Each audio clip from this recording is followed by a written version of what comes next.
Tema número 1. Diagrama presión-volumen.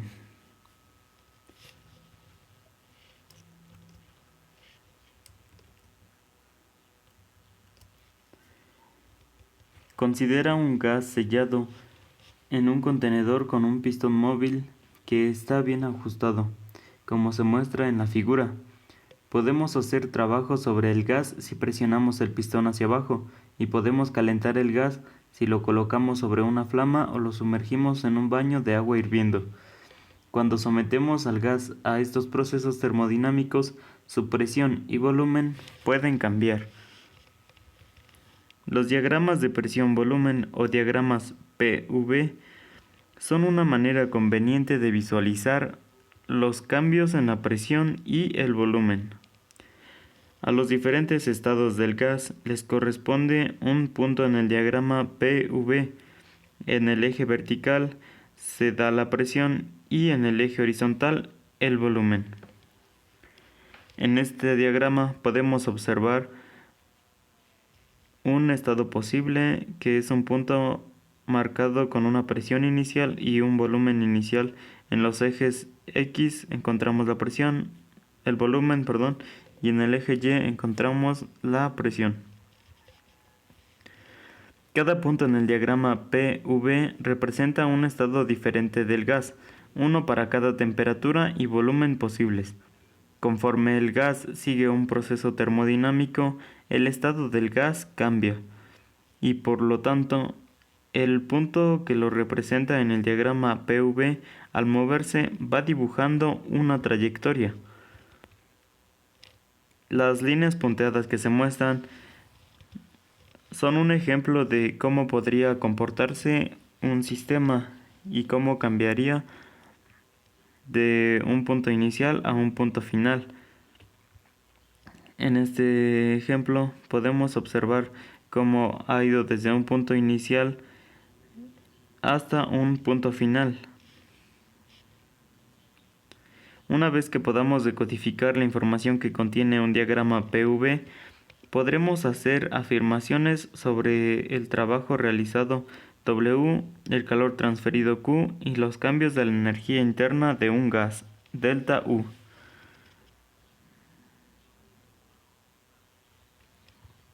Tema número 2. Diagrama presión diagonal temperatura. Este diagrama también se conoce como diagrama de fase, porque es posible identificarlas al estar separadas por tres líneas. La línea de sublimación, que es la que separa la fase sólida de la fase de vapor. La de vaporización separa la fase líquida de la fase vapor, y la línea de fusión separa la fase sólida de la fase líquida.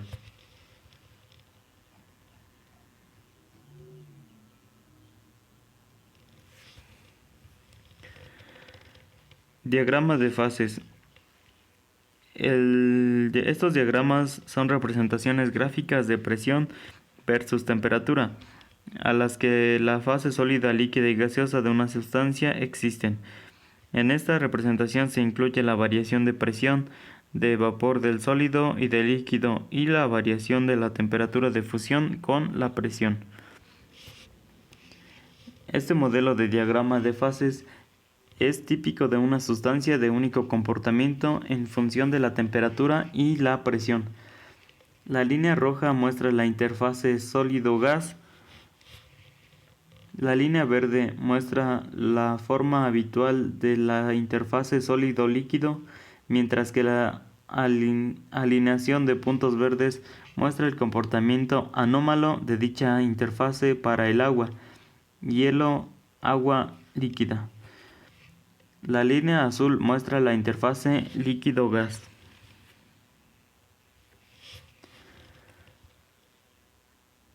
Tema número 3. Diagrama temperatura-volumen específico.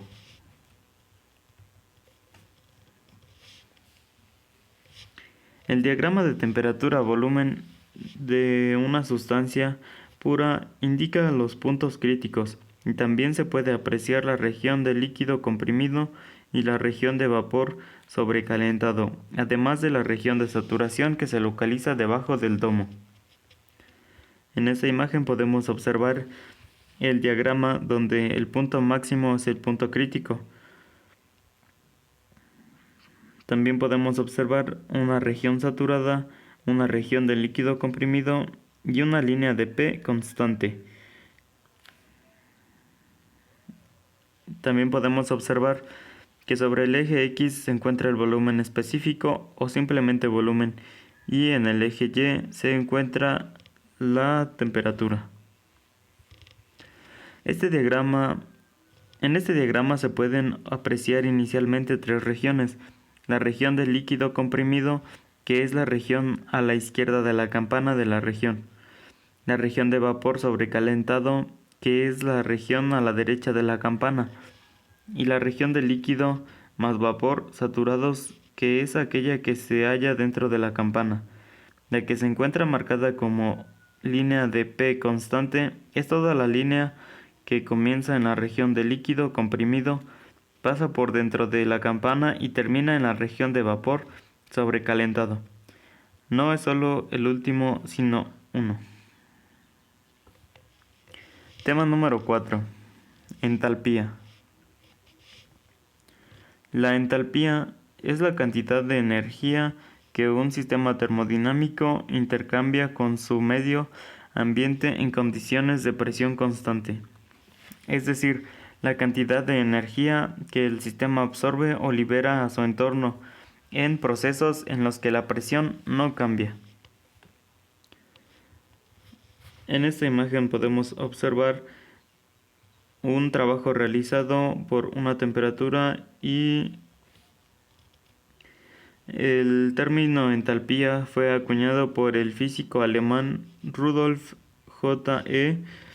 Clausius en 1850. Matemáticamente, la entalpía H es igual a U más PV, donde U es la energía interna, P es la presión y V es el volumen.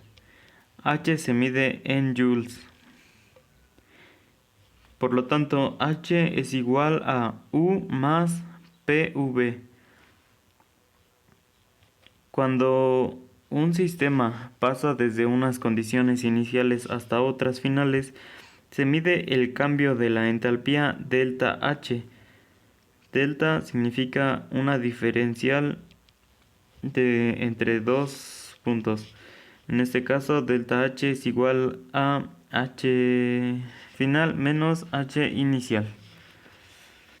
La entalpía recibe diferentes denominaciones según el proceso. Así, entalpía de reacción, entalpía de formación, entalpía de combustión, entalpía de disolución, entalpía de enlace, etc., siendo las más importantes. Estos son algunos ejemplos de entalpía. En una reacción química a presión constante, el cambio de entalpía del sistema es el calor absorbido o desprendido en la reacción. En un cambio de fase, por ejemplo, de líquido a gas, el cambio de la entalpía del sistema es el calor latente, en este caso el de vaporización. Otro ejemplo es en un simple cambio de temperatura. El cambio de la entalpía por cada grado de variación corresponde a la capacidad calorífica del sistema a presión constante. En física y química se suele representar esta magnitud con la letra H y se mide en joules. Teniendo en cuenta que todo objeto puede comprenderse como un sistema termodinámico, la entalpía hace referencia a la cantidad de calor que se pone en juego en condiciones de presión constante, dependiendo si el sistema recibe o aporta energía. Todo proceso o transformación puede clasificarse en dos tipos: endotérmicos y exotérmicos. El primero consiste en aquellos que consumen calor o energía del medio ambiente. Exotérmicos son aquellos que liberan calor o energía hacia el medio ambiente. Dependiendo del tipo de materia que intervenga en el sistema, por ejemplo, sustancias químicas en una reacción, el grado de entalpía será distinto.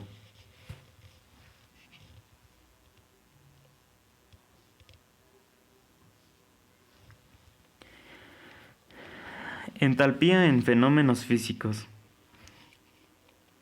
Entalpía de cambio de fase. Implica la absorción o liberación de energía cuando un mol de sustancia pasa de un estado de agregación a otro, es decir, de gas a sólido o a líquido, etc. Se subdivide en entalpía de vaporización, entalpía de solidificación y entalpía de fusión. Entalpía de disolución. Es la propia de la mezcla de un soluto y un solvente compresible en dos fases, reticular, absorbe energía, y de hidratación, que libera energía. Tema número 5. Energía interna.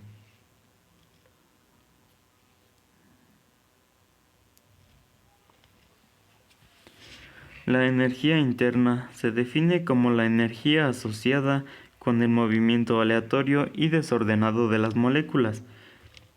Está en una escala separada de la energía macroscópica ordenada que se asocia con los objetos en movimiento. La magnitud que designa la energía almacenada por un sistema de partículas se denomina energía interna U. La energía interna es el resultado de la contribución de la energía cinética de las moléculas o átomos que lo constituyen, de sus energías de rotación, traslación y vibración, además de la energía potencial intermolecular debida a la fuerza de tipo gravitatorio, electromagnético y nuclear.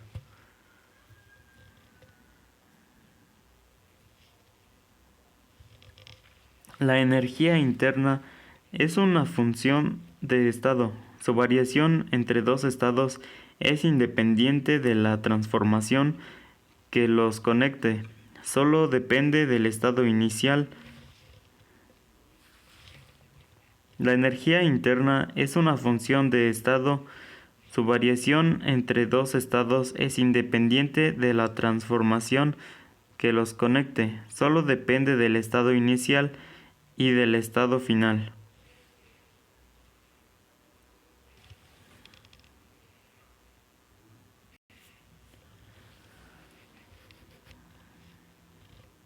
En este diagrama podemos observar la diferencial de U, delta U de A a B es igual a delta U de A a B. El primero es la línea roja y el segundo es la línea verde. Y estos son iguales o se comportan de la misma manera. Y como consecuencia de esto, la variación de energía interna en un ciclo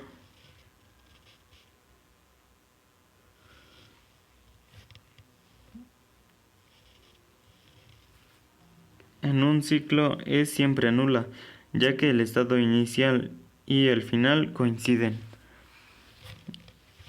Y de ahí obtenemos esta fórmula: delta U de un ciclo es igual a 0.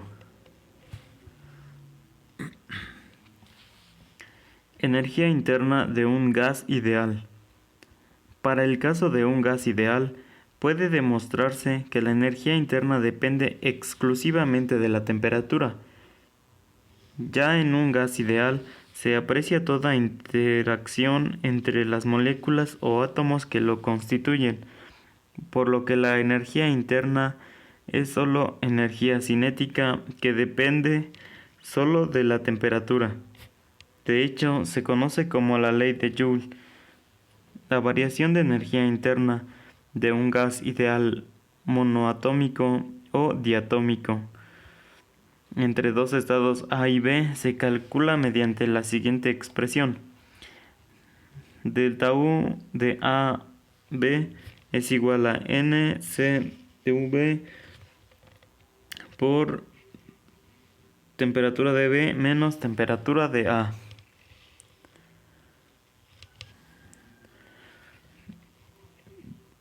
Donde N es el número de moles o moles y CV es la capacidad calorífica molar a un volumen constante. Las temperaturas deben ir expresadas en Kelvin. Para la demostración de esta expresión, imaginemos dos isotermas caracterizadas por sus temperaturas, temperatura A y temperatura B.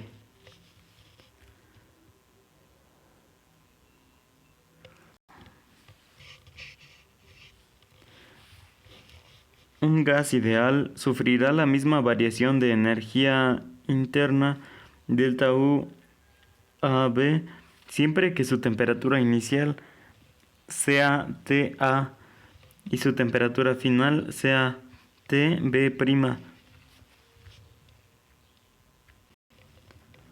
según la ley de Joule, sea cual sea el tipo de proceso realizado.